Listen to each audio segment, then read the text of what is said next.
יגדל אלוהים חי וישתבח, נמצא ואין את אל מציאותו, אחד ואין יחיד כייחודו,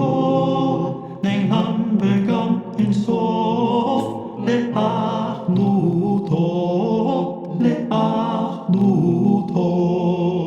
אין לו דמות הגוף ואינו גוף, לא נערוך אליו קדושתו, קדמון לכל דבר אשר נברא, ראשון ואין ראשית לרגע